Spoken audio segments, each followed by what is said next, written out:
Hello प्यारे बच्चों, तो कैसे हो आप सब। तो प्यारे बच्चों, आप सभी की बहुत ज्यादा डिमांड के बेसिस पे आज की इस वीडियो में हम डिस्कस करेंगे क्लास 8वीं का आपका साइंस यानी कि विज्ञान का जो सब्जेक्ट है बच्चों, इसी के मिड टर्म के एग्जाम के लिए एक most important sample question paper के बारे में। और बच्चों, इस सैंपल पेपर के हर एक क्वेश्चन को आपको मैं बहुत अच्छे से यहाँ पे सॉल्व करवा के समझाने वाला हूं। तो इसीलिए ये वीडियो आपके साइंस के मिड टर्म के एग्जाम के लिए बहुत ज्यादा हेल्पफुल होने वाली है बच्चों। और साथ ही साथ जो जो क्वेश्चन इस वीडियो में आपको मैं बताने वाला हूं ना, यहां से बहुत से क्वेश्चन आपके मिड टर्म के एग्जाम में पूछे जा सकते हैं, क्योंकि जो क्वेश्चन आपको मैं बताऊंगा ना बच्चों, ये ऐसे क्वेश्चंस हैं जो कि मोस्ट इंपॉर्टेंट हैं, सिलेक्टेड क्वेश्चंस हैं और रिपीटेड क्वेश्चंस हैं बच्चों, जो हर बार एग्जाम में पूछे जाते हैं। That's why I am telling you बच्चों कि आप सभी इस वीडियो को कंप्लीटली एंड तक जरूर देखना, अगर आप अपनी प्रिपरेशन को और अच्छा बनाना चाहते हो तो। ठीक है, तो चलो बच्चों शुरू करते हैं। तो देखो बच्चों, साइंस का आपका पेपर 2.5 घंटे का आने वाला है और ये 60 नंबर का आएगा। अब हम समझेंगे इसके पेपर का पैटर्न, क्योंकि बच्चों ये अभी हमारी पहली वीडियो है, तो पहले हम पैटर्न समझेंगे, फिर हम क्वेश्चन पेपर को देखेंगे। ठीक है, तो देखो बच्चों, हर साल की तरह इस बार का आपका पेपर नहीं आने वाला, क्योंकि अब जो पैटर्न है वो पूरा चेंज हो गया इस साल के लिए, 25-26 के लिए। ठीक है, क्या चेंज हुआ है, तो अब जो है पेपर में आपके 5 खंड होंगे, क ख ग घ न, और 15 प्रश्न होंगे, जिसमें से आपका जो खंड का रहेगा इसमें एक ही क्वेश्चन होगा आपका। ठीक है, लेकिन इस एक क्वेश्चन के 12 सब क्वेश्चन होंगे। ठीक है, बहुविकल्पीय, यानी कि क्वेश्चन तो आपका एक ही होगा, लेकिन इसके अंदर टोटल आपके 12 एमसीक्यू आएंगे। पहले एक भी एमसीक्यू एग्जाम में नहीं आता था, लेकिन अब 12 एमसीक्यू आएंगे। खंड खा के अंदर आपके 2 से लेके 5 ये जो क्वेश्चन है ना, ये 2 नंबर के क्वेश्चन होंगे, अति लघुत्तरीय प्रश्न। ठीक है, तो 2 नंबर के टोटल आपके 4 क्वेश्चन एग्जाम में आएंगे। खंडिका के अंदर प्रश्न संख्या 6 से लेके 8 ये आपके 3 नंबर के लघुत्तरीय प्रश्न होंगे। ठीक है, तो 3 नंबर के आपके 3 क्वेश्चन यहाँ पे आने वाले हैं एग्जाम में। ओके, और खंड घा के अंदर 9 से 11 ये 5 अंकों के दीर्घ प्रश्न, यानी कि लॉन्ग क्वेश्चन जो होते हैं ना बच्चों, बड़े बड़े क्वेश्चन, ये 5 नंबर के 3 आएंगे आपके। और सबसे आखिर में 5वें खंड में आपके 4 क्वेश्चन होंगे बच्चों, कौन से, स्रोत आधारित, और ये सभी 4-4 नंबर के रहने वाले हैं। ठीक है, तो आई होप आपको पेपर का पैटर्न समझ में आ गया होगा। अब इसी तरह से जो बच्चे इंग्लिश मीडियम के यहां से देखें, 5 सेक्शंस होंगे और 15 क्वेश्चन होंगे। सेक्शन ए में एक ही क्वेश्चन है, जिसमें 12 मल्टीपल चॉइस क्वेश्चन होंगे। सेक्शन बी में आपके 2 नंबर के टोटल 4 क्वेश्चन होंगे। सेक्शन सी में 3 नंबर के टोटल आपके 3 क्वेश्चन होंगे। सेक्शन डी के अंदर 5 नंबर के आपके 3 क्वेश्चन होंगे। और सेक्शन ई में आपके 4 नंबर के 4 क्वेश्चन होंगे सोर्स बेस्ड। ठीक है बच्चों, तो इस वीडियो में, ये जो आज वाली हमारी वीडियो है ना, इसमें आपको मैं पूरे का वाले क्वेश्चन समझा दूंगा, खा वाले जितने क्वेश्चन है ये भी समझा दूंगा, और जो घा वाले क्वेश्चन है, घा नहीं गा, ये वाला सेक्शन, ये पूरे समझा दूंगा। बाकी 5 नंबर के और जो स्रोत आधारित बचेंगे ना, इनको पार्ट 2 में बताऊंगा बच्चों, जिसका लिंक डिस्क्रिप्शन में और यहाँ पे आई बटन में मिल जाएगा। ठीक है, मैं फिर से कह रहा हूँ बच्चों कि ये वीडियो आपके लिए बहुत इंपॉर्टेंट है, इवन हिंदी मीडियम के बच्चे और इंग्लिश मीडियम के बच्चे दोनों के लिए वीडियो रहने वाली है। ठीक है बच्चों, तो आर यू रेडी, शुरू करें बच्चों आज के पेपर को। तो चलिए शुरू करेंगे। ओके, तो फाइनली प्यारे बच्चों, आप यहाँ पे देख सकते हैं आज की इस वीडियो का हमारा सबसे पहला खंड नंबर का बहुविकल्पीय प्रश्नों का वो यहां से शुरू हो जाता है। ठीक है, अब ध्यान से सुनो बच्चों, जैसा कि आपको मैंने बताया, इसमें आपका एक ही क्वेश्चन है, लेकिन इसके अंदर आपके 12 एमसीक्यू हैं। तो आप सभी बच्चे इन 12 एमसीक्यू का मेरे द्वारा आंसर देने से पहले आप भी अपने मन ही मन या फिर कमेंट बॉक्स में आंसर लिखने का प्रयास करें, जिससे कि आपकी प्रैक्टिस हो जाएगी और आपको पता चलेगा कि आपने कितनी तैयारी कर रखी है। ठीक है बच्चों, तो चलो यहाँ पे हम एक एक करके पढ़ते हैं। तो पहला क्वेश्चन हमसे क्या कहता है कि निम्नलिखित दिए गए बहुविकल्पीय प्रश्नों को ध्यान पूर्वक पढ़कर उत्तर लिखिए, एक एक नंबर के 12 क्वेश्चन। तो चलो क्वेश्चन 1 का पहला क्वेश्चन हमसे क्या कहता है बच्चों, ध्यान से पढ़ें और इसको समझने का प्रयास करें, आप भी और मैं भी। ठीक है, देखो, वायु एक प्राकृतिक संसाधन है, बिल्कुल सही बात है। जो एयर है वो एक नेचुरल रिसोर्स है। ठीक है, वायु क्या है, एक प्राकृतिक संसाधन है। मानवीय गतिविधियों से ये समाप्त नहीं हो सकते, यानी कि हम मनुष्य, हम मानव चाहे जितना प्रयास कर लें, क्या हम पंच तत्वों में से एक वायु तत्व उसे खत्म कर सकते हैं? बिल्कुल भी नहीं। ठीक है, तो ये एक अक्षय प्राकृतिक संसाधन के रूप में जानी जाती है, यानी कि ऐसा संसाधन जो कभी भी समाप्त नहीं होगा, ऐसा है। तो आपको क्या करना है, ऐसे ही किसी एक अन्य अक्षय प्राकृतिक संसाधन को पहचानना है इसमें से। तो बच्चों पहले ऑप्शन से देखते हैं, कोयला। तो बच्चों कोयला क्या ऐसा जिसे मानव समाप्त नहीं कर सकता? कर सकता है, और आने वाले 2, 4, 500 सालों में ये समाप्त भी हो जाएगा। तो ये तो ऑप्शन नहीं होगा हमारा। दूसरा है पेट्रोलियम। तो भाई पेट्रोलियम भी समाप्त होने वाली चीज है ना, तो ये भी नहीं होगा। जो हमारे खनिज होते हैं, मिनरल्स होते हैं, ठीक है, ये भी समाप्त हो जाएंगे। लेकिन ओके, तो अब हमारा यहाँ पे केवल एक ही ऑप्शन बचता है, सूर्य का प्रकाश। तो हमारा जो राइट आंसर है वो होगा सूर्य का प्रकाश। क्या हम सूर्य के प्रकाश को कभी खत्म कर सकते हैं? नहीं कर सकते भाई, है ना। जैसे हवा है वैसे ही आकाश हो गया, धरती, क्या हम इसे खत्म कर सकते हैं? नहीं। तो ये क्या होते हैं बच्चों? अक्षय प्राकृतिक संसाधन होते हैं। तो ऑप्शन सी हमारा सही हो जाएगा, ठीक है। अब इसी को हम इंग्लिश मीडियम में पढ़ेंगे। तो एयर क्या है? ये एक नेचुरल रिसोर्स है जिसको मानव चाहे कितनी भी एक्टिविटीज कर ले, इसको एग्जिस्टेड नहीं कर सकता है, जिसे हम रिन्यूएबल नेचुरल रिसोर्स के नाम से जानते हैं। ऐसा ही एक हमें एग्जांपल और पहचानना है, जो कि है सनलाइट। ओके बच्चों, चलो अब देखेंगे दूसरा वाला प्रश्न, बहुत ही आसान है। हमारे देश में मानसून का मौसम कौन से महीनों में होता है? ठीक है, अभी आपने देखा होगा कि जैसे अभी सितंबर का महीना चल रहा है, तो ये भी मानसून के मौसम के अंदर ही आता है, ठीक है। तो बच्चों कब से कब तक? जून से लेके सितंबर तक चलता है। In which month does the monsoon season occurred in our country? From June to September. Okay बच्चों, चलो अब देखो तीसरा वाला प्रश्न, बहुत आसान लेकिन इंपॉर्टेंट, ध्यान से देखिएगा।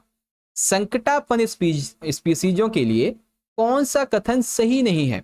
देखो आपने ना 3 तरीके की जो स्पीसीज हैं इसके बारे में पढ़ा होगा, जिसमें से यहाँ पे हम बात कर रहे हैं संकटापन जो स्पीसीज है इसके बारे में। तो इनमें से कौन सा इसके लिए सही नहीं है? तो ध्यान से पढ़ो बच्चों। देखो जो संकटापन स्पीसीज हैं इनकी संख्या प्रबल रूप से घट रही है, यानी कि ये संख्या में बहुत कम होते जा रहे हैं, ठीक है। और आने वाले भविष्य में ये विलुप्त भी हो सकते हैं। हमें इनके प्राकृतिक प्रयासों को रक्षित करने की आवश्यकता है। लेकिन ये कहना बच्चों कि अन्य जानवरों के लिए खतरा उत्पन्न कर सकते हैं, ये गलत है, क्योंकि ये खुद खतरे में है भाई। ये खुद आने वाले टाइम पे विलुप्त हो जाएंगे पूरी तरीके से, तो ये दूसरों को क्या खतरा उत्पन्न करेंगे, है ना।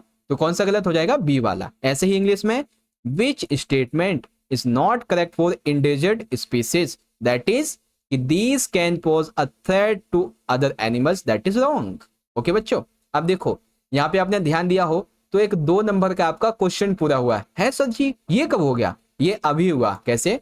अगर एग्जाम में आपसे पूछा जाए ना कि संकटापन स्पीसीज की विशेषताएं लिखिए, तो आपको ये 3 विशेषताएं लिख देनी है, पूरे 2 नंबर मिल जाएंगे आपको। आया समझ में आपको? Very good. अब देखो चौथा क्वेश्चन हमसे क्या कहता है, निम्नलिखित में सही कथन का चयन करो। यानी कि इनमें से ना 1, 2, 3, 4 या जितने भी सही हैं उसको देखो। तो देखो बच्चों, यदि किसी वस्तु पर 2 बल विपरीत दिशा में कार्य करते हैं तो इस पर लगने वाला कुल यानी कि नेट बल दोनों बलों के अंतर के बराबर हो। बिल्कुल सही बात है। अगर हम किसी ऑब्जेक्ट पर दोनों तरफ विपरीत दिशा में कार्य करते हैं, ठीक है, मतलब जो फोर्स है बच्चों उस पर विपरीत दिशा में कार्य कर रहे हैं, तो इन पर लगने वाला कुल नेट बल जो है, ठीक है, नेट बल, वो भी तो अंतर के समान ही होगा। सही बात है। दूसरा, एक बल दूसरे बल से छोटा या बराबर हो सकता है। सही बात है। एक बल जो होता है ना वो दूसरे बल से बड़ा भी हो सकता है, छोटा भी हो सकता है, बराबर भी हो सकता है ना। बल की प्रबलता प्रायः इसके परिमाण से मापते हैं। बल कितना प्रबल है, कितना ताकतवर है, ये कैसे मापते हैं? इसके परिमाण से। तो ये भी सही है, ये भी सही है। अगला देखो, किसी पृष्ठ के प्रति एकांक क्षेत्रफल पर लगने वाले बल को दाब कहते हैं। सही बात है बच्चों। जब हम किसी पृष्ठ के प्रति एकांक क्षेत्रफल बल लगाते हैं तो वो दाब कहलाता है। कैसे नापते हैं इसे? तो बल इज इक्वल टू दाब बटे में क्षेत्रफल जिस पे ये लगता है, इससे आपका फोर्स निकल आएगा। ठीक है, तो जो बातें यहाँ पे दी गई हैं बच्चों ये सारी की सारी हमारी सही हैं, तो ऑप्शन डी वाला करेक्ट हो जाएगा। ठीक है, इसी तरीके से इंग्लिश में choose the correct option from the following, तो डी वाला होगा बच्चों all of the above is the right answer. Okay बच्चों, चलो अब देखो पांचवा प्रश्न। यहाँ पे क्या कहा गया है, एक हमें अभिकथन दिया गया है, एक हमें कारण दिया गया है। तो देखो बच्चों, छत के पंखों तथा साइकिलों में धुरी तथा नाभि यानी कि हब के बीच बॉल बेरिंग का उपयोग इसके सामान्य उदाहरण है। किसके सामान्य उदाहरण है? लोटानिक घर्षण के। अब कैसे? देखो, लोटानिक घर्षण सर्पी घर्षण से कम होता है, इसीलिए अधिकांश मशीनों में सर्पण को बॉल बेरिंग के उपयोग के द्वारा लोटन में प्रतिस्थापित किया जाता है। जैसे छत के पंखे हो गए, साइकिलों में धुरी हो गई, ये सभी, है ना। तो ये लोटानिक घर्षण के एग्जाम्पल हैं। तो ये बात बिल्कुल सही है और यहाँ पे हमें व्याख्या भी मिल रही है, तो ए सही हो जाएगा। ओके बच्चों, सेम इसी तरीके से इंग्लिश में common examples are the use of ball bearings between the axle and hub in cycling selling fans and bicycles. Since rolling friction is less than sliding friction, in most machines sliding is substituted for rolling by using ball bearings. तो यहाँ पे दोनों सही है और जो इसकी explanation है वो भी है। ठीक है, अब बच्चों आया हमारा छठा प्रश्न जो कि काफी इंपॉर्टेंट है। निम्नलिखित दी गई जानकारी को ध्यानपूर्वक पढ़िए। तो यहाँ पे बच्चों हमें 5 इंफॉर्मेशन दी जा रही हैं। ठीक है, इसे हमें बहुत ध्यान से पढ़ना है, फिर हमें यह देखना है कि इसमें से कौन कौन सी हमारी बातें सही है। ठीक है, तो आओ बच्चों पढ़ते हैं। देखो, पहली जानकारी, अतिसार और मलेरिया ये ऐसे 2 रोग हैं जो कि प्रोटोजोआ के द्वारा होते हैं। बिल्कुल सही बात है। टाइफाइड और क्षय रोग ये ऐसे रोग हैं जो कि जीवाणु से होते हैं। बिल्कुल सही बात। तो यहाँ पे हमारा पहला ऑप्शन ठीक है। दूसरी बात, हैजा, क्षय, चेचक या हेपेटाइटिस ऐसी बहुत सारी बीमारियों को हम वैक्सीन यानी कि टीके के माध्यम से रोक सकते हैं। तो ये भी सही हो गया। तीसरा देखो बच्चों, रोग उत्पन्न करने वाले सूक्ष्म जीव जो होते हैं इन्हें रोगाणु कहते हैं या फिर रोगजनक कहते हैं। ये भी सही हो गया। आगे, आम रोग जैसे कि जुकाम, इन्फ्लुएंजा, फ्लू, खांसी ये विशेष रोग हैं बच्चों जो कि पोलियो के माध्यम से या फिर खसरा विषाणु द्वारा होते हैं। ठीक है, जैसे पोलियो एवं खसरा विषाणु द्वारा होते हैं। ओके, ये भी सही है हमारा। इसके अलावा शवर्ट कोच ने 1876 में बैसिलस एंथेसिस नामक जीवाणु की खोज की जो कि एंथ्रेक्स का रोग का कारक है। अब बच्चों यहाँ पे आपको मैं एक चीज बता दूं, इस क्वेश्चन के अंदर हमने कम से कम 5 से लेके 7 एमसीक्यू पूरे किए हैं अगर आपने ध्यान दिया हो तो। जैसे एग्जाम में आपसे ये पूछा जा सकता है बच्चों कि अतिसार और मलेरिया ये किसके द्वारा उत्पन्न होने वाले रोग हैं। 1 नंबर में आएगा, एमसीक्यू में आ सकता है, तो ध्यान रखेंगे प्रोटोजोआ के द्वारा। आपसे पूछा जा सकता है टाइफाइड और क्षय रोग किसके माध्यम से फैलते हैं, तो जीवाणु के माध्यम से। ठीक है, आपसे ये पूछा जा सकता है रोगाणु की या फिर रोगजनक क्या होते हैं, तो बच्चों जो रोग उत्पन्न करने वाले सूक्ष्म जीव होते हैं उन्हें रोगाणु कहते हैं। ठीक है, आपसे यह पूछा जा सकता है कि विषाणु के द्वारा होने वाले रोग कौन कौन से हैं, जैसे कि जुकाम, इन्फ्लुएंजा, फ्लू, खांसी, पोलियो या खसरा। और एंथ्रेक्स की खोज कब और किसने की थी, तो ध्यान रखेंगे शवर्ट कोच ने की थी बच्चों 1876 में। ओके, तो याद कर लेंगे इन सभी को, बहुत इंपॉर्टेंट क्वेश्चन है आपके लिए ये।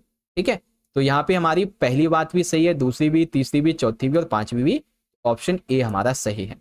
ओके बच्चों, इसी तरीके से इंग्लिश में तो जितनी भी हमारी यहाँ पे इंफॉर्मेशन दी गई है प्यारे बच्चों, सारी इंफॉर्मेशन हमारी बिल्कुल बिल्कुल बिल्कुल सही है। ओके, तो यहाँ पे ऑप्शन ए करेक्ट है। चलो अब देखो प्रश्न नंबर 7, ध्यान से पढ़ें। जैव खाद के संदर्भ में निम्नलिखित में से कौन सा कथन सही नहीं है। ठीक है बच्चों, तो जो बायो फर्टिलाइजर है इसके बारे में कौन सा कथन सही नहीं ये हमें बताना है। तो देखो बच्चों, जो बायो फर्टिलाइजर होते हैं ये मृदा की बनावट को क्या करते हैं और बेहतर बनाते हैं। कैसे बेहतर बनाते हैं, ये मृदा के अंदर ह्यूमस प्रदान करते हैं। ठीक है, क्या ह्यूमस प्रदान करते हैं और साथ ही मृदा की जलधारिता क्षमता को बढ़ा देते हैं। जलधारिता यानी जैसे सिंचाई वगैरह होती है, बारिश का मौसम वगैरह आता है तो मृदा ज्यादा से ज्यादा जल को धारण कर सके और आने वाले टाइम पे फसल को प्रोवाइड करवा सके, ऐसी क्षमता। लेकिन ये कहना बच्चों कि जो जैव खाद होती है ये सभी पादप पोषक संतुलित मात्रा में करती है, ये गलत है। ठीक है, ये वाला गलत है। बी वाला ऑप्शन ना कि it contains all the plant nutrients in balanced quantities, that is wrong option. Okay, तो ये वाला हो जाएगा। चलिए बच्चों, अब है हमारा 8वां प्रश्न। निम्नलिखित में सही कथन का चयन करो। तो यानी कि एक या फिर सारी सही है, ये देखना है हमें। तो देखो बच्चों, जैव मंडल निचय के भीतर एक वन्य जीवन अभ्यारण्य भी हो सकता है। सही बात है बच्चों, एक जो जैव मंडल निचय होता है, बायोस्फीयर रिजर्व होता है, उसमें एक वाइल्ड लाइफ सेंचुरी, एक वन्य जीवन अभ्यारण्य भी हो सकता है। गौर यानी कि बाइसन पंचमणि जैवमंडल निचय का एक स्थानिक प्राणी जात है। बाइसन क्या है बच्चों? पंचमणि जो जैवमंडल है ना हमारा निचय, वहां का एक स्थानिक प्राणी जात है। भारत का प्रथम आरक्षित वन सतपुड़ा राष्ट्रीय पार्क है। एमसीक्यू में आ सकता है बच्चों, ध्यान रखें कि गैर, गौर, बाइसन जो है ये पंचमणि मतलब किस जैवमंडल का स्थानिक प्राणी है, ध्यान रखेंगे, पंचमणि जैवमंडल का। भारत का प्रथम आरक्षित वन कौन सा है बच्चों? सतपुड़ा राष्ट्रीय पार्क। तो यहाँ पे ऑप्शन कौन सा सही होगा? डी वाला, जिसमें सारी बातें सही हैं। और इसी तरीके से इंग्लिश में बच्चों करेक्ट ऑप्शन को चूज करना है। There may also be a wildlife sanctuary within a biosphere reserve. गौर यानी कि bison is an endemic fauna of Pachmarhi biosphere reserve. Satpura national park is the first reserved forest of India. तो all of the right answer. Okay, अब है बच्चों हमारा 9वां question. इसमें आपको थोड़ा सा दिमाग लगाना है, आंसर तुरंत मिल जाएगा। देखो, 4 बच्चों को लोटेनिक, स्थैतिक तथा सर्पी घर्षण के कारण बलों को घटते क्रम में व्यवस्थित करने के लिए कहा गया। मान लीजिए आप हो और आपके 3 दोस्त और हैं, तो 4 हो गए टोटल मिलके, है ना। तो आपको लोटेनिक, ठीक है, स्थैतिक और सर्पी घर्षण को इस तरीके से लगाने के लिए दिया गया है कि सबसे ज्यादा जो है ना उसे पहले लगाओ, फिर उससे कम जो है फिर उसे लगाओ, फिर उससे कम उसे लगाओ, फिर उससे कम उसे लगाओ, है ना। तो आपको एकदम सही जो ऑप्शन है, एक क्रम, वो चुनना है। तो बच्चों सबसे ज्यादा जो बल होता है वो होता है स्थैतिक, नंबर 2 स्थैतिक से कम होता है सर्पी, और सर्पी से कम होता है लॉटनिक। तो यहाँ पे आपका सी ऑप्शन सही हो जाएगा। ठीक है, कौन सा? सी वाला ऑप्शन सही होगा। अब है बच्चों हमारा यहाँ पे 10वां क्वेश्चन, बहुत अच्छा प्रश्न है बच्चों। कॉलम ए के अंतर्गत दिए गए सूक्ष्म जीवों को कॉलम बी के अंतर्गत दिए गए उनके वर्गों के साथ मिलान करो। तो कॉलम ए में सूक्ष्म जीव है और कॉलम बी में उनका वर्ग है। तो बच्चों सबसे पहला है लैक्टोबैसिलस। ठीक है, तो लैक्टोबैसिलस क्या है? ये एक प्रकार का जीवाणु है। क्या है? जीवाणु। एस्परजिलस ये क्या है बच्चों? ये एक तरह का कवक है। स्पाइरोगाइरा ये एक शैवाल है। और पैरामीशियम ये एक प्रोटोजोआ है। ओके, तो पहले का बी, दूसरे का सी, तीसरे का डी, ये रहा देखो, पहले का बी, दूसरे का सी, तीसरे का डी और चौथे का ए।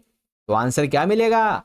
ऑप्शन नंबर ए वाला। ठीक है, अब आपसे पता है यहाँ पे एमसीक्यू अलग से क्या पूछा जा सकता है? प्रोटोजोआ का एक उदाहरण लिखिए, जीवाणु का एक उदाहरण लिखिए, कवक का उदाहरण, शैवाल का उदाहरण, या फिर ये क्या क्या है, ऐसे करके अलग से भी आ सकता है। तो ध्यान रखें इस बात को। ओके चलो, तो यहाँ पे पहले का बी हो जाएगा, दूसरे का सी, तीसरे का डी और चौथे का ए। तो ऑप्शन ए करेक्ट है। ओके बच्चों, चलो क्वेश्चन नंबर 11, ध्यान से पढ़ें बच्चों। जब एक दूसरे के संपर्क में, ठीक है, जब एक दूसरे के संपर्क में आए हुए पृष्ठ सापेक्ष गति करें या गति करने की प्रवृत्ति रखते हो, तब घर्षण बल कैसा होगा? तब घर्षण बल इस पर निर्भर नहीं करता कि वस्तुएं ठोस, द्रव या गैसीय हैं। ये बात सही है बच्चों कि जैसे 2 वस्तुएं हैं, ठीक है, एक दूसरे के संपर्क में आए हुए पृष्ठों पर सापेक्ष गति करें या फिर गति करने की प्रवृत्ति रखती हो, तो घर्षण बल इस बात पर निर्भर नहीं करेगा कि वस्तुएं ठोस, द्रव या गैसीय अवस्था पे हैं। ठीक है, तो बी ऑप्शन ठीक होगा यहाँ पे हमारा, ये वाला। ठीक है, चलो बच्चों, अब यहाँ पे आप यूं कहें कि आपका एक 2 नंबर का क्वेश्चन जो है वो पूरा हो जाएगा क्वेश्चन नंबर 12 के अंदर। कैसे? ध्यान से पड़ेगा। देखो, जब किसी ड्रॉपर यानी कि चूसक को पानी में डालकर इसका बल्ब दबाया जाता है, ठीक है, जब किसी ड्रॉपर को यानी कि चूसक को पानी में डाल के इसका बल्ब दबाया जाता है, तो ड्रॉपर के अंदर की हवा बाहर की तरफ बुलबुले के रूप में निकलने लगती है। और जैसे जैसे दबाव हटता है, ड्रॉपर में पानी भर जाता है। और ड्रॉपर में पानी चढ़ने का मेन रीजन क्या होता है? तो बच्चों मेन रीजन क्या होगा? जब बल्ब को दबाया जा रहा है, उसके अंदर दाब बन रहा है, तो क्या होगा? वायुमंडलीय दाब। ऑप्शन डी वाला हो जाएगा। ठीक है, तो ऐसे ही एटमॉस्फेरिक प्रेशर इसको बोलते हैं। ओके बच्चों, तो अब एक बार आप सारे के सारे बच्चे ईमानदारी से मुझे कमेंट करके बताओ, जल्दी से जल्दी, आप सभी ने ये जो हमारे 12 एमसीक्यू अभी हमने डिस्कस किए हैं, इसमें से कितने क्वेश्चन का राइट आंसर दिया है? ठीक है, ईमानदारी से बताना सारे बच्चों, मैं भी देखना चाहता हूँ किन किन बच्चों ने एकदम सही आंसर कर रखा है। ठीक है, मतलब कितने आंसर कर रखे हैं, कमेंट करो जल्दी से। ठीक है, मैं भी देखूं और आपकी प्रैक्टिस अच्छी हुई होगी, है ना बच्चों। चलो अब हम शुरू करेंगे अपने अगले खंड को, जो कि है खंड नंबर का। ठीक है, अति लघुत्तीय प्रश्न वाला। अति लघुत्तीय प्रश्न मतलब 2-2 नंबर के क्वेश्चन है हमारे इसमें। ओके, तो चलो आओ देखते हैं अच्छे तरीके से कैसे कैसे हमारे क्वेश्चन होने वाले हैं। देखो बच्चों, पहला क्वेश्चन यानी कि क्वेश्चन नंबर 2, उदाहरण सहित चिड़ियाघर और अभ्यारण्य में अंतर स्पष्ट करो। ठीक है, तो क्या करना है बच्चों, आपको चिड़ियाघर, ठीक है, और अभ्यारण्य, इसमें डिफ्रेंशिएट करना है। ठीक है, तो आओ करते हैं बच्चों, चिड़ियाघर और अभ्यारण्य। देखो चिड़ियाघर क्या है बच्चों, ये एक ऐसा कृत्रिम स्थान है। कृत्रिम मतलब होता है बच्चों जिसे मानव ने बनाया हो, ध्यान रखें, कृत्रिम मतलब जिसे मानव ने बनाया हो। तो ये एक ऐसा मानव निर्मित स्थान होता है बच्चों, जहां जानवरों को बाड़ों या फिर पिंजरे में आम लोगों को देखने के लिए रखा जाता है। यहाँ जानवरों के आवास कैसे होते हैं, मानव निर्मित होते हैं। ठीक है, तो चिड़ियाघर क्या है बच्चों, समझ गए ना, मानव निर्मित एक ऐसा स्थान है जहां जानवरों को बाड़ों में पिंजरों में आम लोगों को देखने के लिए रखा जाता है। ओके, फिर बात करें अभ्यारण्य की, तो अभ्यारण्य इससे उल्टा होता है। कैसे, अभ्यारण्य वो स्थान है बच्चों जहां जानवर प्राकृतिक आवास में स्वतंत्र रूप से रहते हैं। ठीक है, यहाँ पर शिकार करना, पेड़ काटना, चराई करना ऐसे काम नहीं होते, क्योंकि गवर्नमेंट के द्वारा सिक्योर किए जाते हैं। ठीक है, तो ये होते हैं अभ्यारण्य। तो आई होप आपको डिफरेंशिएट समझ में आ गया होगा, चिड़ियाघर क्या है, अभ्यारण्य क्या है। ओके, अब इसी में अथवा वाला क्वेश्चन देखो, पेशीय बल क्या होता है, क्या यह बिना संपर्क के लगाया जा सकता है, उदाहरण सहित स्पष्ट करो। तो आओ बच्चों इसको भी समझते अच्छे तरीके से। अथवा वाला हमारा क्वेश्चन है। देखो बच्चों, जब हम किसी वस्तु जैसे कि मेज पर रखी पुस्तक, पानी की बाल्टी या विद्यालय का बस्ता उठाते या ढकेलते हैं, जैसे कि हमने पानी की बाल्टी उठाई, विद्यालय का बस्ता उठाया, फिर मेज पर की जो पुस्तक है उसे हमने अपनी तरफ उठाया या फिर उसको ढकेला या जो भी है। ठीक है, तो यह बल हमारी शरीर की मांसपेशियों से उत्पन्न होता है। कैसे, हमारे शरीर की मांसपेशियां खिंचती हैं, उससे बल उत्पन्न होता है। यह बल तभी लगाया जा सकता है जब हमारे शरीर का उस वस्तु से संपर्क हो, चाहे वह प्रत्यक्ष रूप से हो या किसी छड़ी या रस्सी के माध्यम से हो। बिना संपर्क के इस बल को नहीं लगाया जा सकता है। किसको, पेशीय बल को, क्योंकि ये हमारी मांसपेशियों से उत्पन्न होता है। ठीक है, यह बल शरीर की मांसपेशियों को सक्रियता से उत्पन्न करता है और फिर वस्तु को गति देता है, वस्तु को उठाता है, वस्तु को धकेलने में सहायता करता है। इसे ही पेशीय बल कहा जाता है। क्योंकि बच्चों पेशीय बल तभी लगता है जब पेशियां किसी वस्तु के संपर्क में हो, इसीलिए इसे संपर्क बल भी कहते हैं।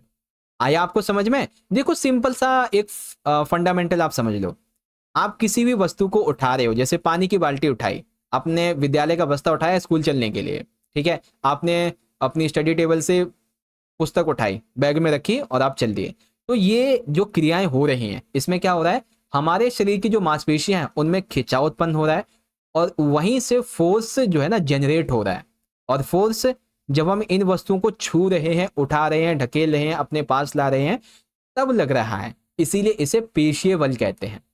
ठीक है, और क्योंकि पेशीय बल तभी लगता है जब हम किसी वस्तु के संपर्क में आते हैं, तभी तो हम इसे संपर्क बल भी कह देते हैं, है ना बच्चों। तो दोनों एक ही एक तरीके से।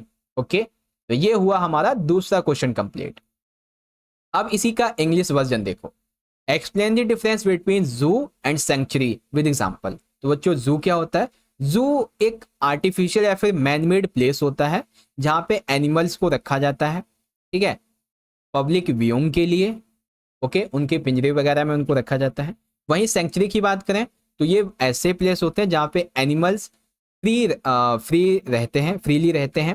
ठीक है, एक नेचुरल हैबिटेट में, यहाँ पे हंटिंग करना, ठीक है, या फिर ट्रीज कटिंग करना या फिर शिकार करना और चराना पशुओं को, ये सब प्रोहिबिटेड होता है। ठीक है, तो ये प्राकृतिक है और ये मैन मेड है।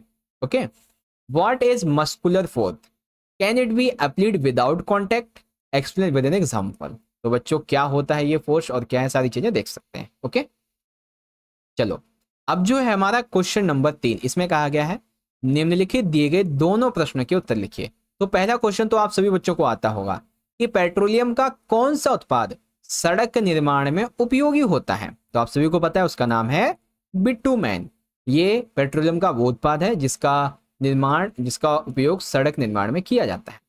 अब आपको क्या करना है, आपको यह समझाना है, समझाइए जीवाश्म ईंधन समाप्त होने वाले प्राकृतिक संसाधन है क्यों। तो बच्चों ये क्वेश्चन 2 नंबर की बजाय 3 नंबर में अलग से आ सकता है।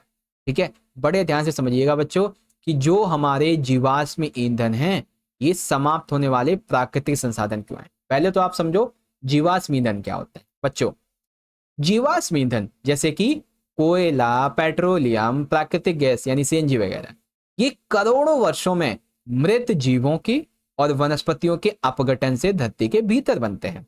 ठीक है, आया समझ आपको जीवाश्म ईंधन क्या है। ऐसे संसाधन जो करोड़ों सालों में, ठीक है, करोड़ों वर्षों में मृत जीव और मृत वनस्पतियों के अपघटन से बनते, जैसे कोयला, पेट्रोलियम, प्राकृतिक गैस। यह प्रक्रिया बहुत धीमी होती है, लेकिन आज के टाइम पे इनका उपयोग बहुत तेजी से हो रहा है, इसीलिए इनकी पुनः आपूर्ति नहीं हो सकती है। इसीलिए बच्चों इन्हें समाप्त होने वाले प्राकृतिक संसाधन कहा जाता है। आया समझ कि हम इन्हें समाप्त होने वाले प्राकृतिक संसाधन क्यों कहते हैं, क्योंकि इनका निर्माण करोड़ों वर्षों में होता है और इनका यूज बहुत जल्दी होता चला जा रहा है ना। आज के युग में बिजली, वाहन, उद्योगों में इनका बहुत ज्यादा दोहन हो रहा है, बहुत ज्यादा उपयोग हो रहा है, जिससे इनकी मात्रा लगातार घट रही है। यदि इनका संरक्षण नहीं किया गया तो भविष्य में ऊर्जा संकट उत्पन्न हो सकता है। अतः हमें इन रिसोर्सेस का बहुत विवेकपूर्ण तरीके से उपयोग करना चाहिए। ठीक है बच्चों, तो इस तरह से आपका क्वेश्चन नंबर 3 पूरा हो गया। ठीक है, चलो इन्हीं को इंग्लिश में देखेंगे। Which petroleum product is useful in road construction, that is bitumen. Explain why are fossil fuels exist will natural resources. तो क्यों है बच्चों, आप यहाँ पे इसके आंसर को पढ़ सकते हैं। चलिए अब देखते हैं क्वेश्चन नंबर 4, और इसमें है हमारा एक ऑप्शन। देखो क्वेश्चन 4, क्या गतिशील रेलगाड़ी के पहियों और लोहे की पटरियों के बीच घर्षण बल कार्य करता है? यदि हाँ तो किस प्रकार का घर्षण है? यदि उनके बीच वायु की परत आ जाए तो क्या होगा? देखो देखो देखो, थोड़ा ना इस क्वेश्चन को आप ध्यान से समझें दोबारा से। देखो एक गतिशील रेलगाड़ी है, इसके जो पहिए हैं और जो लोहे की पटरी है, रेलगाड़ी के पहिए और लोहे की पटरी, क्या इनके बीच में कोई घर्षण बल काम करता है? अगर करता है तो उस घर्षण का प्रकार क्या है? और अगर घर्षण यहाँ पे काम कर रहा है और उसके बीच में वायु की परत आ जाए तब क्या होगा? ठीक है, तो आओ इसके आंसर को समझो। देखो हाँ, रेलगाड़ी के पहियों और पटरियों के बीच एक घर्षण बल काम कर रहा है जिसका नाम है लौटने घर्षण यानी कि रोलिंग फ्रिक्शन। आप बिल्कुल सिंपल ऐसे याद कर लो, रेल के पहिए गोल गोल तो उसमें बल कौन सा लगेगा? लौटने वाला, एकदम गोल गोल, है ना। तो लौटने घर्षण वाले याद कर लो। ये घर्षण पहियों को पकड़ देता है जिससे गाड़ी बिना फिसले चल पाती है। यदि पहियों के बीच में और पटरियों के बीच में वायु की परत आ जाए तो सतह का संपर्क कम हो जाएगा और घर्षण घट जाएगा। इसका परिणाम ये होगा कि गाड़ी आसानी से फिसल सकती है। जो ट्रेन हादसे वगैरह आपने देखे होंगे बहुत बार, ठीक है ना। तो ये जो संपर्क जब उसमें घट जाता है वायु की परत की वजह से, वायु के ज्यादा बहाव से, तो गाड़ी के फिसलने की संभावना बन जाती है। ठीक है, अब इसी में अथवा वाला देखो। उस औजार का नाम बताइए जिसे खेत में बीज बोने के लिए ट्रैक्टर के साथ प्रयोग किया जाता है। इस औजार का उपयोग करने के क्या क्या लाभ होते हैं? तो बच्चों सिंपल सा ऑप्शन है, खेत में बीज बोने के लिए ट्रैक्टर के साथ सीड ड्रिल का उपयोग किया जाता है। किसका किसका? सीड ड्रिल का। अब इसके क्या क्या लाभ है? लाभ नंबर 1, बीज निश्चित गहराई और समान दूरी पर बोए जाते हैं। जैसे आलू हो गया, है ना, इसको निश्चित गहराई और समान दूरी पर बोया जा सकता है। बीजों पर मिट्टी आसानी से पड़ जाती है जिससे कि पक्षी उन्हें नहीं खा पाते हैं। ओके, समय और श्रम दोनों की बचत होती है। समय भी बचता है और मेहनत भी बचती है, बस थोड़े टेक्नोलॉजी का पैसा आपको देना पड़ता है और कुछ नहीं, है ना। तो चौथा क्वेश्चन हो गया आपका। अब इसी का इंग्लिश वर्जन आप यहाँ पे देख लेंगे बच्चों। Does the friction force act between wheels of moving train and the iron tracks? If yes, then what type of friction? That is low tonic. And what will happen if there is a layer of air between them? तो इसका answer ये रहा. Name the implement which is used with a tractor या फिर instrument कह सकते हो to show sheets in the field. What are the advantages of using this implement? बच्चों नाम है उसका सीड ड्रिल, ये उसके एडवांटेजेस हैं. ओके, आया समझ? चलिए बहुत बढ़िया. ओके, तो अब हम डिस्कस करते हैं बच्चों 2 नंबर का हमारा सबसे आखिरी क्वेश्चन, फिर 3 नंबर वाले. ठीक है, 5वां. निम्नलिखित दिए गए दोनों प्रश्नों को उत्तर लिखिए. सबसे पहला, संचारणीय रोग किन्हें कहते हैं? इसके 2 उदाहरण लिखिए. अगला, तपेदिक रोगी जब जब खांस रहा है या खांस रहा हो तब हमें उसके समीप क्यों खड़ा नहीं होना चाहिए, ये बताओ. तो बच्चों सबसे पहले हम यहाँ पे बात करेंगे अपने पॉइंट नंबर 1 की, संचारणीय रोग के बारे में, फिर तपेदिक के बारे में. ठीक है, तो ध्यान से समझें. देखो बच्चों, संचारणीय रोग क्या होते हैं? दरअसल सूक्ष्म जीवों के द्वारा होने वाले ऐसे रोग जो एक संक्रमित व्यक्ति से स्वास्थ्य व्यक्ति में वायु, जल, भोजन या कायिक संपर्क के द्वारा फैल सकते हैं, संचारणीय रोग कहलाते हैं. अरे सिंपल सी बात है, नाम में क्या है? संचारणीय, यानी कि चलने वाले रोग. ऐसे याद कर लो, संचारणीय, चलने वाले रोग. तो ऐसे रोग जो एक संक्रमित व्यक्ति से स्वास्थ्य व्यक्ति में वायु के माध्यम से, जल, भोजन या फिर अन्य संपर्क के माध्यम से फैलते हैं, जैसे हैजा, सामान्य सर्दी जुकाम, चिकन पॉक्स या क्षय रोग. फिर तपेदिक की बात कर लें तो तपेदिक क्या है? ये केवल एक वायु संचित रोग है. रोगी के खांसने पर बैक्टीरिया इसके आसपास के सराउंडिंग हवा में फैल जाते हैं, जिससे कि अन्य लोगों में संक्रमण फैलने का खतरा होता है. इसीलिए बच्चों हमें तपेदिक के रोगी के पास खड़ा नहीं होना चाहिए, स्पेशली जब वो खांस रहा हो, क्योंकि उसके मुंह से निकलने वाले बैक्टीरिया हमारे मुंह में जा सकते हैं और हमें भी ये रोग हो सकता है. ओके बच्चों, ऐसे करके आपका ये आंसर हो जाएगा, है ना. अब सेम इसी का इंग्लिश वर्जन देखेंगे. What are communicable disease and also write 2 examples. तो कम्युनिकेबल डिजीजेस क्या होती हैं? Whenever the TB patient is coughing then why should we not stand near him. तो क्यों नहीं खड़ा होना चाहिए हमें उसके पास में? तो ये रीजन है. ओके, तो इस तरह से प्यारे बच्चों अभी तक हमने इस वीडियो में अपना खंड खा, ये जितने भी हमारे अति लघुते प्रश्न है 2 नंबर के, ये भी पूरे पढ़ लिए हैं, वो भी बहुत बढ़िया तरीके से. ठीक है, चलो अब हम डिस्कस करेंगे अपने अगले खंड को, जो कि है खंड नंबर गा. ठीक है, खंड गा है हमारा लघु उत्तरीय प्रश्नों के बारे में. बड़े ध्यान से देखना, बहुत इंपॉर्टेंट क्वेश्चन है. ठीक है, और ये आपके 3 नंबर के हैं. तो बच्चों क्वेश्चन नंबर 6, क्या होगा यदि, यानी कि आपको रीजन बताना है कि अगर हम वृक्षों की कटाई करते जाएंगे तो क्या होगा. अगर किसी जंतु के आवास को नष्ट कर दिया जाए, बाधित कर दिया जाए, खत्म कर दिया जाए तो क्या होगा. क्या होगा बच्चों अगर मिट्टी की ऊपरी परत को हटा दिया जाए, यानी कि वृद्धापदन बहुत ज्यादा हो, तब क्या होगा. ठीक है, तो इन तीनों के ही पॉइंट को बड़े ध्यान से समझिए. ठीक है, देखो पहले बात करेंगे, अगर हम वृक्षों की कटाई करते जाएं तो क्या होगा. अगर किसी जंतु के आवास को बाधित किया जाए तो क्या होगा, और मिट्टी की ऊपरी परत को अगर हटाते जाएं तब क्या होगा. ठीक है, ध्यान से देखो. सबसे पहले अगर हम वृक्षों की कटाई करते जाएंगे तो क्या होगा. यदि पेड़ों की अंधाधुंध कटाई की जा रही होगी तो वर्षा की मात्रा कम हो जाएगी, क्योंकि वर्षा के लिए पेड़ों का होना बहुत जरूरी है. साथ ही साथ उसके आसपास के इलाके की जो मिट्टी है उसकी उर्वरता यानी कि उपजाऊपन क्षमता कम होगी. हमारी जो जलवायु है ये भी असंतुलित हो जाएगी. इससे क्या होगा बच्चों, मिट्टी की जल धारण करने की क्षमता भी कम हो जाएगी, जिससे बाढ़ आने की आशंका बढ़ेगी. साथ ही वन्य जीवों का जीवन संकट में आ जाएगा.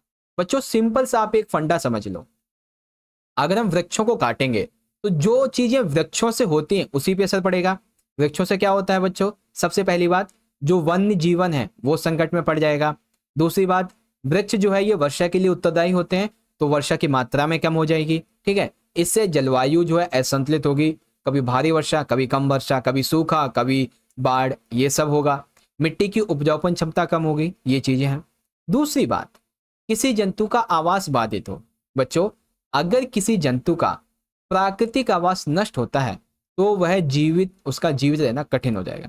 अभी आप एग्जाम्पल मान लो जैसे आप ही हो, ठीक है, अभी आप इतने स्टेबल नहीं हो कि आप दूसरा घर ले पाओ या फिर खरीद पाओ, ठीक है, और आपका घर मान लेते ढह गया है या जो भी है खराब हो गया एक तरीके से, तो ऐसे में आप क्या करोगे, आपका रहना बहुत मुश्किल हो जाएगा, है ना, जीवन आपका कठिन हो जाएगा। इस ऐसा ही जंतुओं के साथ में होता है। जंतु तो अपना घर थोड़ी ना बना पाते, उन्हें ना तो सुरक्षित रहने की जगह मिलती है, ना ही तो उन्हें खाने के लिए भोजन। ऐसे में वे क्या करेंगे, गांव की ओर भटकने लगेंगे और कभी कभी पालतू जानवर पर हमला कर देंगे, है ना, ये चीजें। फिर बच्चों अगर हम मिट्टी की ऊपरी परत को हटा देंगे तो क्या होगा बच्चों, अगर मिट्टी की ऊपरी परत खुली रह गई तो वर्षा का पानी उसे बहाकर ले जाएगा, ठीक है। मिट्टी की ऐसी परत ऊपर की जिस बहुत ही नाजुक होती है, अगर वर्षा का पानी आया तो उसे बहा ले जाएगा, भूमि की उपजाऊपन क्षमता कम हो जाएगी, भूमि बंजर बनने लगेगी, साथ ही यहाँ मिट्टी नदियों में जमा होकर उनकी गहराई घटा देगी, जिससे कि बाढ़ आने की संभावना बढ़ जाएगी बच्चों, ठीक है। तो ये तीन जब होंगे तो कब कब क्या क्या होगा सब मैंने लिखा हुआ, सब अच्छे से समझा दिया। अब इसी में हमारा अथवा वाला क्वेश्चन है बच्चों, निम्नलिखित रोगों से किस प्रकार बचाव किया जा सकता है। बचाव तो बच्चों हैजा से कैसे बचा जा सकता है, टाइफाइड से कैसे बचा जा सकता है, और हेपेटाइटिस ए इससे कैसे बचा सकता है, ये बताओ। तो देखो बच्चों सिंपल सा आंसर है, एक एक लाइन में इनके आंसर है, ठीक है। तो सबसे पहले हैजा, बच्चों हैजा जो है इसे हम व्यक्तिगत स्वच्छता यानी कि साफ सफाई रखकर और अच्छी अच्छी स्वास्थ्य आदतें अपनाकर हैजे से बच सकते हैं, क्योंकि हैजा जो है हमारी गंदगी के कारण ही फैलता है।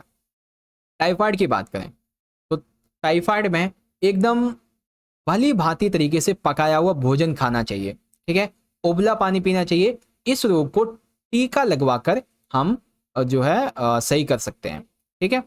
हेपेटाइटिस ए, इसके अंदर हम उबला पानी पी सकते हैं ज़्यादा से ज़्यादा और टीका लगवाकर इसे खत्म कर सकते हैं, ठीक है। तो किसको कैसे ठीक करते हैं, हैजे को व्यक्तिगत स्वच्छता से, टाइफाइड को अच्छा पका हुआ भोजन और टीके से, उबले हुए पानी से, और हेपेटाइटिस से उबला हुआ पानी और टीका लगवाकर, ओके। सेम इसी तरीके से इंग्लिश में बच्चों कि what if we are cutting down trees and animals habitat is disturbed और the top layer of soil become exposed. तो बच्चों जब हम पेड़ों को काटते जाएंगे तब क्या होगा, ठीक है, किसी एनिमल के आवास को नुकसान पहुंचेगा तब क्या होगा, और जो अपर लेयर है सॉइल की वो एक्सपोज हो जाएगी, एग्जिस्ट हो जाएगी, तब क्या होगा, सारी बातें लिखी हैं, आप वीडियो को पॉज करके पढ़ें, ठीक है। फिर हैजा, टाइफाइड और हेपेटाइटिस ए, इन डिसीज से कैसे प्रिवेंट किया जा सकता है, तो आप देख सकते हैं सारी की सारी बातें यहाँ पे लिखी हुई हैं जिसे आप पढ़ सकते हैं बहुत आसान तरीके से, ठीक है। चलिए अब देखते हैं बच्चों क्वेश्चन नंबर 7, बहुत अच्छा प्रश्न है बच्चों। देखो, उद्योगों में कोयले के प्रक्रमण के द्वारा प्राप्त किए उत्पादों का वर्णन करो।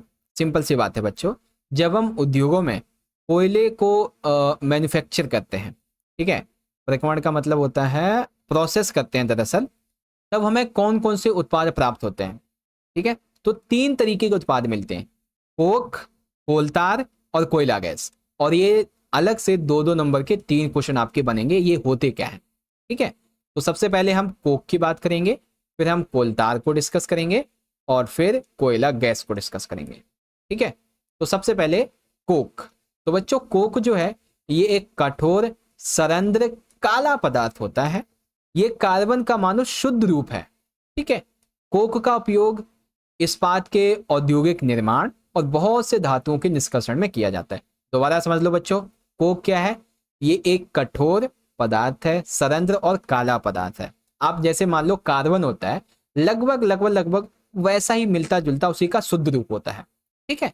इसीलिए बच्चों कोक का उपयोग इस्पात के उद्योग निर्माण में किया जाता है और धातुओं के निकालने के लिए।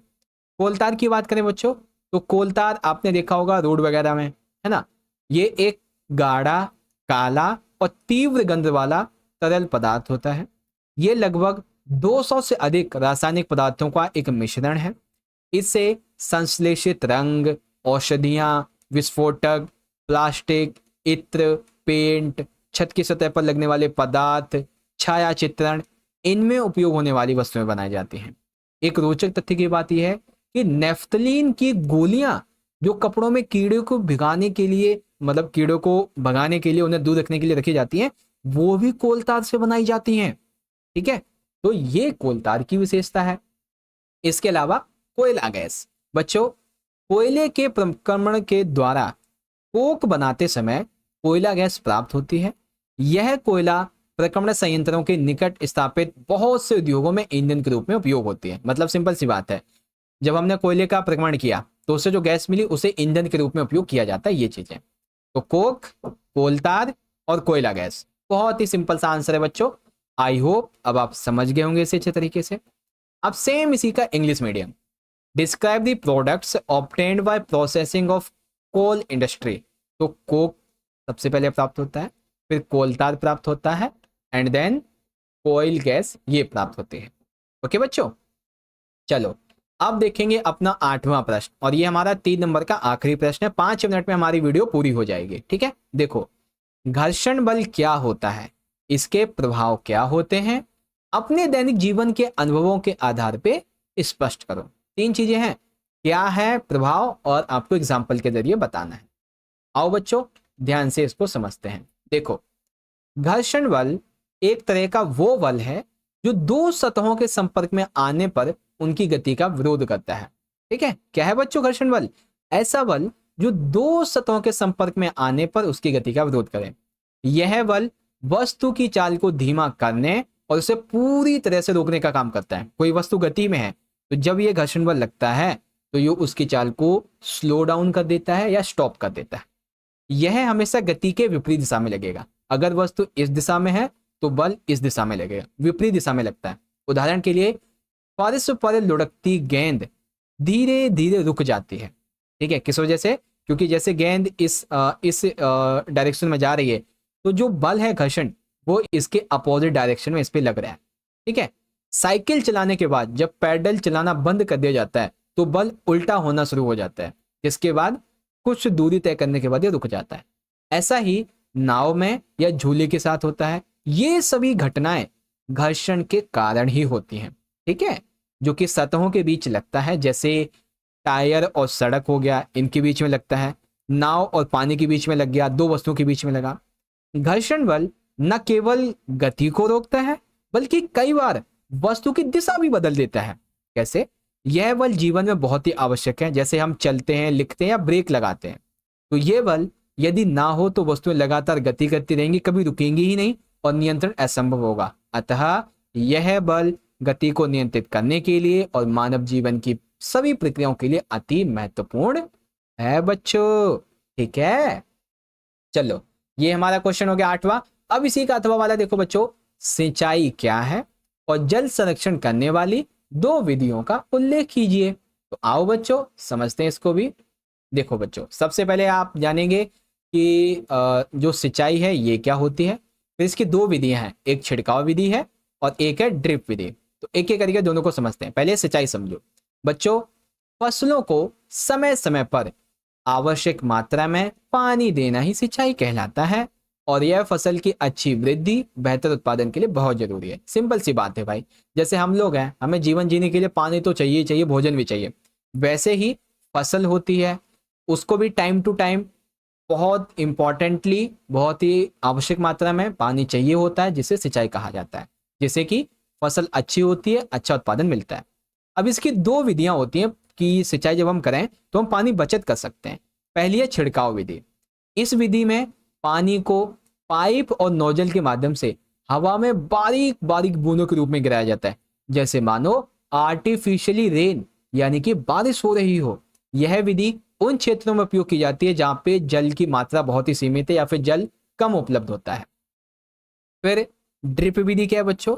तो इस विधि में पानी को फसलों की जड़ों तक धीरे धीरे टपकाया जाता है। कुछ पौधे ऐसे होते हैं बच्चों जिनके लिए पत्तियों के लिए पानी जरूरी नहीं है, सिर्फ जड़ों को पानी चाहिए।